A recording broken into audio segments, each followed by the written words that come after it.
Vous voulez savoir comment j'ai fait pour passer de ça à ça? Alors restez connectés.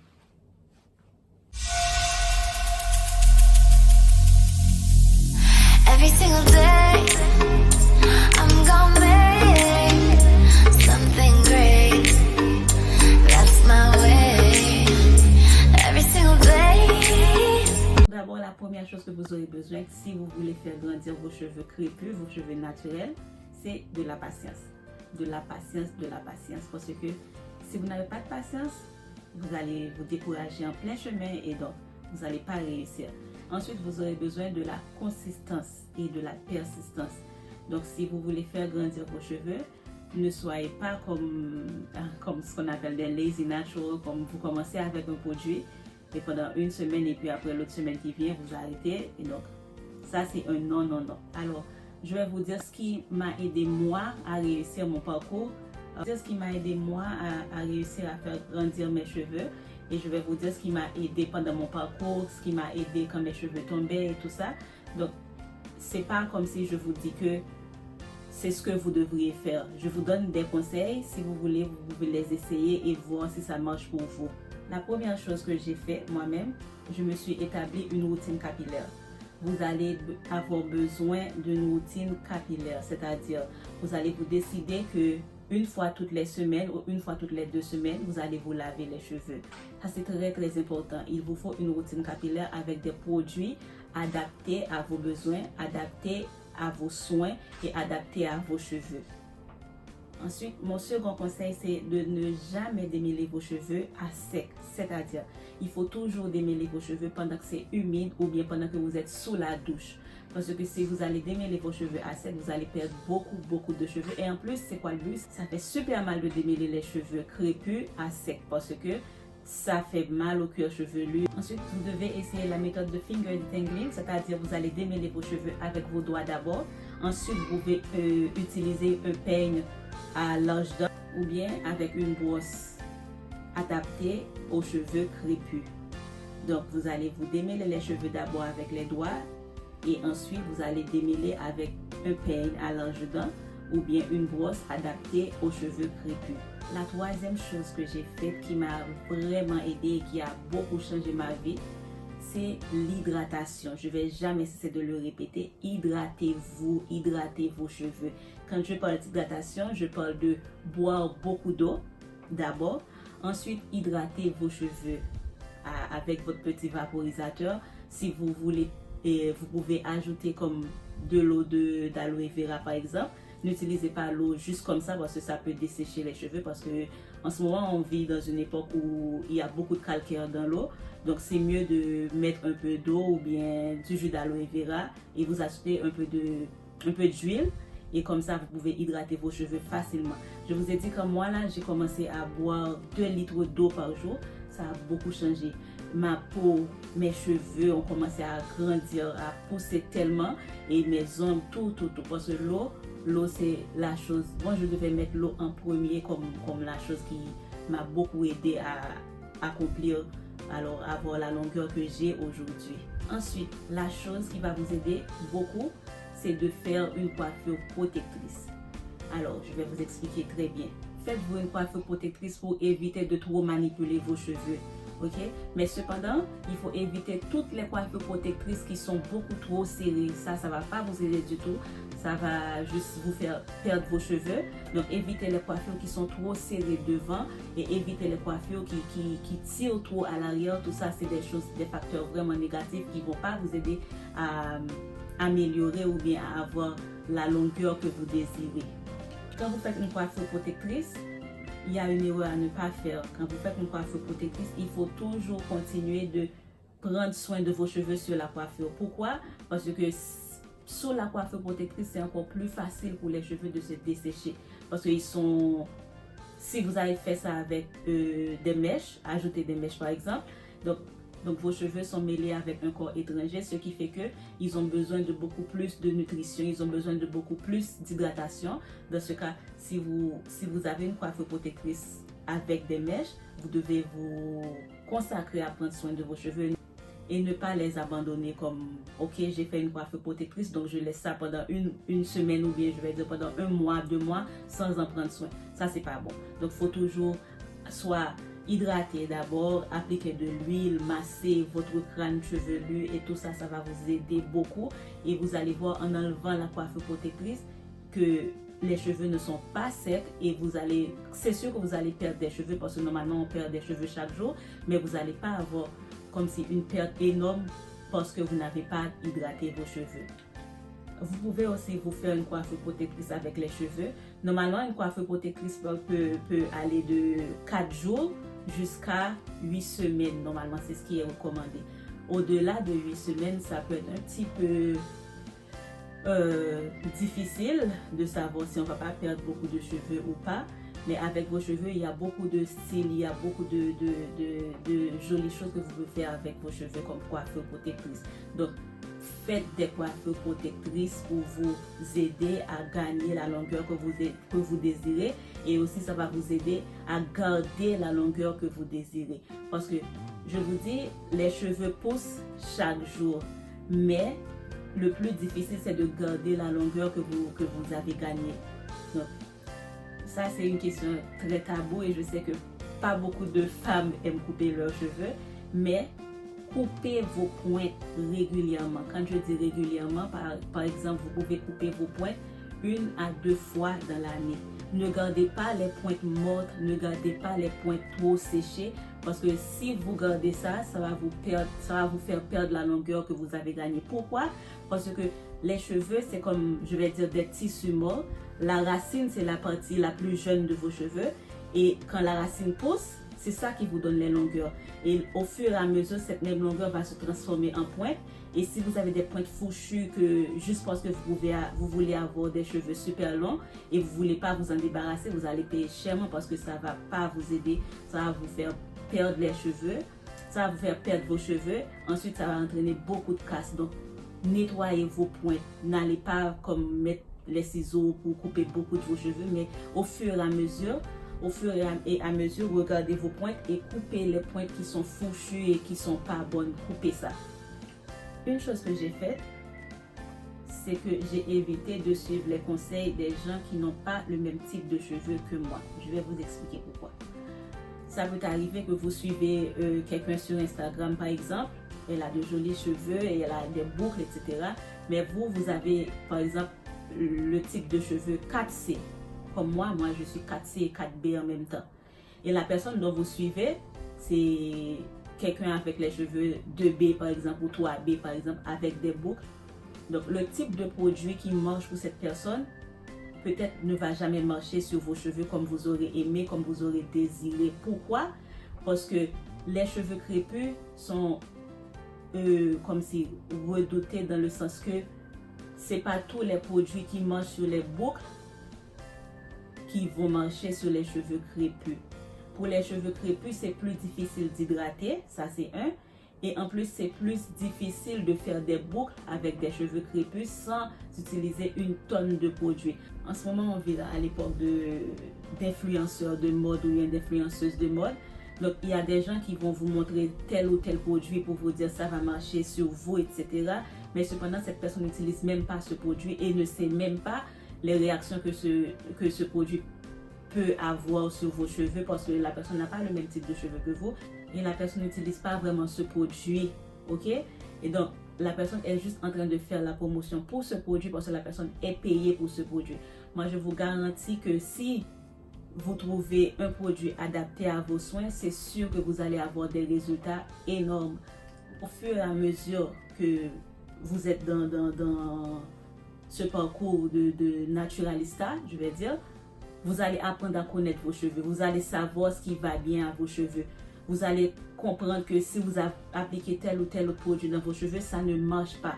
Parce que il y a une façon de connaître ses cheveux, comme vous appliquez ce shampoing par exemple, juste après le shampoing, vous sentez que les cheveux sont devenus comme durs ou bien secs. Là, vous allez sentir que, ok, ce shampoing ne me va pas, il faut changer pour quelque chose de plus doux ou bien de plus volumineux, je vais dire. Apprenez à connaître vos cheveux pour savoir qu'est-ce que vos cheveux demandent vraiment, c'est quel type de soins que vos cheveux réclament vraiment. Et l'une des choses les plus importantes, l'une des choses de tout ce que je viens de dire, c'est des choses importantes, mais l'une des choses les plus importantes, c'est que vous devez réviser votre diète. Vous devez réviser votre diète dans le sens que manger plus santé. Manger plus santé, c'est-à-dire essayez de consommer plus de légumes, plus de fruits. C'est comme je vous ai dit, buvez beaucoup d'eau, mangez beaucoup de fruits, mangez beaucoup de légumes verts. Donc ça va beaucoup vous aider. Par exemple, je sais que les épinards, ils aident beaucoup pour la croissance des cheveux. Il y a les kale, ça aide beaucoup pour la croissance des cheveux. Donc il y a plein de fruits qui peut vous aider à réaliser, à avoir la longueur que vous désirez. Je ne vous dis pas de consommer que des fruits ou bien que des légumes chaque jour, mais au moins essayez d'ajouter au fur et à mesure une portion par jour dans ce que vous mangez. Un peu de fruits, un peu de légumes. Aujourd'hui, un peu de fruits et demain, un peu de légumes. Par exemple, prenez des brocolis. Moi, je détestais le brocoli avant, mais maintenant, je consomme pas mal de brocolis, pas mal d'épinards, pas mal de kale. Tout ça, c'est des choses qui vont aider. Parce que, je vais vous dire sincèrement, pour grandir les cheveux, oui, c'est bien d'avoir tous les produits que vous aimez, tous les produits que vous désirez. Mais si le travail ne se fait pas d'abord intérieurement, c'est pas quelque chose qui va marcher. Si vous mangez mal, si vous avez une diète vraiment pas trop bonne, donc vos cheveux vont en souffrir aussi parce que le travail se fait intérieurement d'abord et ensuite ça va venir juste naturellement. Parce que si vous mangez mal, vous ne vous hydratez pas, etc., vous pouvez avoir tous les produits du monde, tous les produits les plus chers, mais ça ne va pas vous aider parce que votre corps aussi a besoin de soins parce que vos cheveux, ils font partie de votre corps. Ne dormez pas sans vous protéger les cheveux. Ça, c'est super important. Ne dormez pas sans vous protéger les cheveux. Vous devez avoir un bonnet en satin ou bien un foulard en satin. Les cheveux, quand ils sont courts, tout frottement dérange, surtout les pointes. Si vous avez les pointes qui frottent, surtout sur comme si vos habits ou bien sur du coton, etc., ça va vous donner des pointes fourchues et ça va entraîner la casse. Donc, protégez vos cheveux, peu importe. Même si vous êtes déjà couché, vous voyez que vous n'avez pas encore mis votre bonnet, levez-vous et allez prendre votre bonnet ou votre mouchoir ou foulard en satin et protégez vos cheveux. Moi, je ne me rappelle pas la dernière fois que je me suis endormie sans protéger mes cheveux. Mais sincèrement, ça fait 3 ans que je suis revenue au naturel. Mais ça fait vraiment 1 an, je vais dire 1 an que je me consacre totalement à mes cheveux. Totalement, complètement. Et ça m'arrive d'avoir de la paresse, de rater une journée, par exemple, de faire mes soins. Mais la semaine prochaine ou bien la semaine qui arrive, je me reprends et je fais. Donc, faites ce que vous voulez, mais si vous voulez définitivement une longueur, il vous faut vous sacrifier, il vous faut de la discipline. Si vous n'avez pas de discipline, vous n'avez pas de persistance, vous n'avez pas de consistance, vous n'allez pas y arriver. Pourquoi? Parce que dans tout ce que vous faites, si vous vous consacrez comme « Ok, je veux avoir des cheveux longs et je prends des mesures pour avoir des cheveux longs, je bois plus d'eau, je mange beaucoup plus sainement et je prends plus soin de mes cheveux », vous aurez des résultats. La question est que, est-ce que la génétique aide? Oui, la génétique aide. Mais, quiconque qui veut avoir des cheveux longs, si vous avez de la patience, si vous avez de la persistance et vous êtes consistant dans ce que vous faites, même si vous n'avez pas été génétiquement doté, vous aurez des résultats. Vous aurez des résultats. Moi, je sais de quoi je parle. Je n'ai jamais eu cette longueur de ma vie avant ça. Et je n'ai jamais vu un membre de ma famille avoir cette longueur avant ça non plus. Peut-être ils ont eu de la chance avec la génétique, mais ils n'ont pas pu grandir leurs cheveux comme ça, dans le sens que on vit dans une époque que les gens se défrisent beaucoup les cheveux. Et donc, on n'a pas le temps de voir vraiment ce que nos cheveux sont capables, de quoi nos cheveux sont capables. Je ne sais pas si vous me suivez bien. Mais oui, la génétique aide, mais avec discipline, patience, persistance et consistance, vous pouvez avoir les cheveux que vous désirez. Les cheveux crépus peuvent devenir longs ils peuvent devenir longs, peu importe qui que vous soyez ou bien où que vous soyez, ils peuvent devenir longs. Cependant, il y a beaucoup de facteurs aussi. Les facteurs environnants, je vais dire. Si vous vivez dans un endroit où il fait très chaud ou bien il fait très froid ou bien il y a beaucoup de poussière, ou selon l'endroit où vous vivez, vous allez adapter vos soins selon les besoins de vos cheveux. Par exemple, il y a des soins adaptés pour l'hiver, il y a des soins adaptés pour l'été. Si vous vivez dans un endroit où il fait plus chaud, vous adaptez ce soin comme ça, par exemple le soin d'été. Si vous vivez dans un endroit où il fait plus froid, vous allez adapter le soin d'hiver à vos cheveux. Ça, c'est des choses que j'ai appris au cours de mon parcours de naturel. Au fur et à mesure que vous avancez, vous allez comprendre c'est quel type de produit qu'il vous faut, c'est quel type de produit qui sont mieux adaptés à vos cheveux. Au début, je faisais du n'importe quoi quand je venais de tout raser. Je faisais du n'importe quoi, j'achetais plein de produits, toutes les gammes que j'entendais parler qui étaient bons pour les cheveux naturels, j'achetais ça. J'achetais sans arrêt et j'utilisais presque pas. Mais c'est normal, c'est tout à fait normal quand on est nouveau dans quelque chose, on ne sait pas ce qu'on fait et là on fait du n'importe quoi. Mais au fur et à mesure que vous allez apprendre, vous allez comprendre c'est quoi que vous avez besoin, etc. Ensuite, l'avant-dernière chose que je vais vous dire, c'est de prendre une approche beaucoup plus naturelle avec vos cheveux naturels. Pourquoi? Il y a beaucoup de produits sur le marché avec des composants beaucoup trop chimiques pour les cheveux naturels, je vais dire, ou n'importe quel type de cheveux. Quand je dis de prendre une approche beaucoup plus naturelle, c'est dans le sens que commencez à faire comme si à préparer vos propres recettes de temps en temps. Vous pouvez toujours avoir une gamme de produits que vous aimez, ça c'est sûr. Mais commencez parfois à faire votre propre recette, par exemple pour un bain d'huile, par exemple. Il y a plein de choses que vous mangez qui sont également très très bons pour préparer des recettes pour vos cheveux avec, comme l'oignon par exemple. Vous pouvez vérifier sur ma page, j'ai mis une recette du jus d'oignon et il y a plein de choses, il y a l'aloe vera, il y a beaucoup de choses qui aident naturellement les cheveux sans avoir besoin de dépenser beaucoup trop d'argent pour vous acheter une gamme de produits qui peut-être ne va même pas vraiment vous aider avec les problèmes ou bien les désirs capillaires que vous pouvez avoir. Une chose que vous devriez faire aussi, c'est d'éviter à tout prix la chaleur directe sur vos cheveux.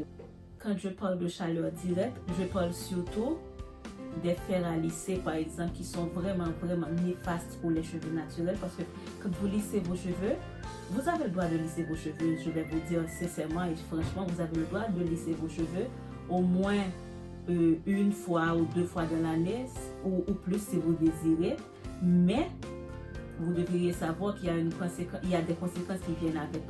Par exemple, si vous avez des dommages à cause de la chaleur, vous allez avoir beaucoup de peine pour avoir vos cheveux dans leur état normal, ce qui n'est pas près d'arriver parce que dans la majorité des cas, les gens qui ont des problèmes dans leurs cheveux à cause de la chaleur sont obligés de couper toute la partie où c'est endommagé à cause de la chaleur. Donc évitez surtout les fers plats, les fers à lisser, évitez ça. Évitez au maximum. Et donc, par exemple, pour le sèche-cheveux, vous pouvez l'utiliser, mais utilisez avec modération. C'est-à-dire, il y a des gens qui le font presque toutes les semaines, etc. Ok, mais maintenant, il y a beaucoup de sèche-cheveux qui ont des niveaux. Donc, vous pouvez toujours sécher vos cheveux, mais essayez d'éviter les niveaux où c'est trop chaud, ce qui va sécher vos cheveux et vous n'avez pas besoin de ça. Enfin, les cheveux naturels sont déjà très secs de nature. Si vous séchez vos cheveux beaucoup trop souvent, ça va vraiment vous endommager les cheveux parce que les cheveux secs, c'est des cheveux qui vont se casser et c'est des cheveux qui ne vont pas vraiment bien s'adapter à n'importe quel type de produit jusqu'à ce que vous sachiez c'est où exactement le problème et que vous réglez ça. Ensuite, vous pouvez continuer dans votre parcours. La dernière chose que je vous dis, c'est de laisser vos cheveux tranquilles. Laissez vos cheveux tranquilles, évitez de trop manipuler vos cheveux, laissez vos cheveux tranquilles. Si vous n'avez pas le temps de les gérer, comme je vous ai dit, si vous n'avez pas le temps de gérer vos cheveux, mettez-les sous une coiffure protectrice. mais évitez de trop manipuler vos cheveux naturels parce que la surmanipulation des cheveux naturels entraîne la casse. C'est pour ça on a beaucoup de tabous comme quoi on devait se coiffer chaque jour. C'est pas bien pour les cheveux naturels. C'est pas bien parce que se coiffer chaque jour, ça demande de démêler et démêler encore. Et quand vous démêlez, vous allez quand même perdre des cheveux. Donc évitez de trop manipuler vos cheveux. Une coiffure protectrice, ça va par exemple de 4 jours jusqu'à 8 semaines comme je vous ai dit. Si vous voulez avoir des cheveux qui poussent, laissez vos cheveux tranquilles. Laissez vos cheveux tranquilles. Tout ce que je viens de vous dire, c'est des choses qui m'ont moi-même aidé, ok? C'est des choses qui m'ont aidé dans mon parcours et j'espère que si vous suivez ces conseils, ça va vous aider aussi. Et en aucun cas, je vous demande de tout faire comme moi je fais parce que ce qui est adapté à mon type de cheveux ne va pas être adapté au type de cheveux de quelqu'un d'autre. Chaque personne a son type de cheveux et chaque type de cheveux grandit à leur rythme. Si cette vidéo vous a plu, vous savez, vous pouvez laisser un petit like à la fin de la vidéo. Et si c'est la première fois que vous êtes venu sur ma chaîne, n'oubliez pas de vous abonner en cliquant sur le petit bouton juste en bas et revenez encore pour encore plus de recettes, encore plus de conseils sur les cheveux naturels et sur les soins des cheveux naturels.